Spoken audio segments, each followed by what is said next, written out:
ಸುತ್ತಮುತ್ತ ಎಲ್ಲ ಗೋಕಾಕ್ ತಾಲೂಕು ಅಷ್ಟೇ ಅಲ್ಲ, ಬೆಳಗಾವಿ ಆಯಿತು, ಮತ್ತೆ ಆಯಿತು, ಕರ್ನಾಟಕ ತುಂಬ ಅನೇಕ ಜನ ಬರ್ತಾರೆ. ಮಹಾರಾಷ್ಟ್ರದಿಂದ ಸಾಕಷ್ಟು ಜನ ಬರ್ತಾಯಿದ್ದಾರೆ. ಮರಾಠಿ ಜನ, ಮಹಾರಾಷ್ಟ್ರ ಜನ ಸಾಕಷ್ಟು ಬರ್ತಾಯಿದ್ದಾರೆ. ಒಂದು ರೀತಿಯಿಂದ ಇದು ಒಂದು ಕಾಲಕ್ಕೆ ಮಿರಜ್ಗಿಂತ ಹೆಚ್ಚಿನ ಹೆಸರನ್ನು ಪಡೆದಂಥದ್ದು. ಇವತ್ತೇನದು ಮಿರಜ್ ಇವತ್ತು ಕರ್ನಾಟಕದ ಕೇಲಿ ಬಂದಲಂದರೆ ಒಳ್ಳೆಯ ಅಭಿಪ್ರಾಯ ಇದ್ದರೂ ಸಹ ಅಲ್ಲಿಯ ಬೆಲೆ, ಅಲ್ಲಿಯ ಕಾಸ್ಟ್ಲಿನೆಸ್ ಯಾವುದೂ ಅರಿ ಅಂತಿರಲಿ ಮತ್ತೊಂದಿರಲಿ ಎಲ್ಲ ದವಾಖಾನೆ ನೋಡ್ತಾ ಇದ್ದೀವಿ. ಅವ್ರು ರೇಟ್ ಹೇಳಿದ್ರು ನೋಡಿದ್ರೆ ನಾವು ಎದೆ ಹೊಡ್ಕೊಂಡು ಹೋಗ್ಬೇಕು, ಅಷ್ಟು ಆ ಪ್ರಮಾಣದಲ್ಲಿದೆ. ಅವ್ರಿಗೂ ತಪ್ಪು ಅಂತ ಅರಲಿಕ್ಕೆ ಆಗೋದಿಲ್ಲೇನೋ ಅಂತ ಅನಿಸ್ತದೆ. ಯಾಕಂದರೆ ಇವತ್ತು ವೈದ್ಯಕೀಯ ರಂಗದಾಗ ಏನಪ್ಪ ಅಂತಂದ್ರೆ ಒಟ್ಟಿನಲ್ಲೇ ದುಡ್ಡು ಮಾಡ್ಕೊಳ್ಳೋದಪ್ಪ, ಸಮೀಪದಲ್ಲ ಜಲ್ದಿ ಮಾಡ್ಕೊಂಡು ಹೋಗುವಂಥದ್ದು. ಹೌದು, ಖರೀದಿಗೆ ತ್ರಾಸ ಆಗ್ತದೆ, ನಮ್ಮಲ್ಲಿ ಕಲಿಕೆಗೆ ಸಾಕಷ್ಟು ಖರ್ಚು ಬರ್ತದೆ, ಕೋಟಿಗಳ ಹೇಳ್ತಿದ್ದೆ. ಜಸ್ಟ್ ನಿಮಗೆ MBBS MDನೋ ಮತ್ತೇನು ಮಾಡ್ಬೇಕಾದ್ರೆ ಕೋಟಿ ರೂಪಾಯಿ ಸುರಿದಿರ್ತಾರೆ. ಎಷ್ಟೋ ಮೆರಿಟ್ ಇದ್ದರೂ ಅಲ್ಲೇ ವ್ಯವಸ್ಥೆ ಆ ರೀತಿ ಆಗ್ಯದ. ಎಲ್ಲೋ ಕೆಲವರು ಎಂದೋ ಒಂದು ಅಪರೂಪಕ್ಕೆ ಒಬ್ಬರು ಮೆರಿಟ್ ಮೇಲೆ ದಾಟಿರ್ಬೋದು, ಬಟ್ ಅವರು ವ್ಯವಸ್ಥೆಯ ಬಲಿಪಶುವಾಗಿ ಏನು ಮಾಡಿಬಿಡ್ತಾರಪ್ಪ ಅಂದ್ರೆ ಬಂದ ತಕ್ಷಣ ರೋಗಿಗಳಿಂದ ಹರ್ಕೊಂಡು ತೊಗೊಂಡು ಹೋಗುವಂಥದ್ದು.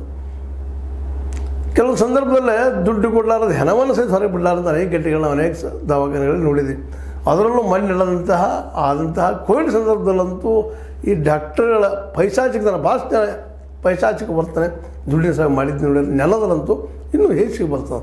ಇಂಥ ಎಲ್ಲ ಸಂದರ್ಭದಲ್ಲಿ ಎಲ್ಲರೂ ಅವರೇ ಅಲ್ಲ ಅನ್ನೋದನ್ನು ನಮ್ಮ ಘನಶ್ಯಾಮ್ ವೈದ್ಯರು, ಅದೇ ಕಾಲಕ್ಕೆ ಅವ್ರ ಜೊತೆಗೆ ಡಾಕ್ಟರ್ ಸ್ವಾತಿ ವೈದ್ಯರು, ಮುಂದೆ ಅದೇ ಕಾಲಕ್ಕೆ ಡಾಕ್ಟರ್ ಸೌರಭ್ ಕುಲಕರ್ಣಿ ಅಂತವರು, ಇಂದ್ರಗೌಡ ಇರ್ಬೋದು, VG ಗೋವೇಕರ್ ಅಂತವರು, ಇವರೆಲ್ಲರೂ ಭಾಳಷ್ಟು ಸೇವಾ ಮನೋಭಾವದಿಂದ ಕೆಲಸ ಮಾಡಿದ್ದಾರೆ. ಅದರಲ್ಲೂ ವೈದ್ಯ ಕುಟುಂಬದ ಬಗ್ಗೆ ಎಷ್ಟು ಮಾತಾಡಿದ್ರು ಕಡಿಮೆ.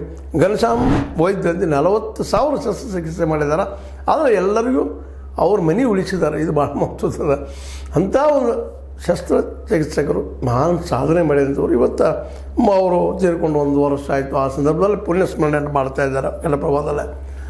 ನಿಜವಾಗಿ ಅವ್ರು ನೆನೆಯುವಂಥ ಒಂದು ಪ್ರಸಂಗ ಅಂತ. ಇದನ್ನು ನಮ್ಮ ಆರ್ವಿ ದೇಶಪಾಂಡೆ ತಮ್ಮ ಮಾತನ್ನು ಹೇಳ್ತಾ, ಈ ಧಾಮ ಬ್ರಿಟಿಷ್ ಕಾಲದಿಂದಲೂ ರೋಗಿಗಳ ಸೇವೆಗೆ ಹೆಸರಾಗಿದೆ. ಈ ಕರ್ನಾಟಕದ ಏನಿದು ಆರೋಗ್ಯ ಧಾಮದ ಬ್ರಿಟಿಷ್ ಕಾಲದಲ್ಲೂ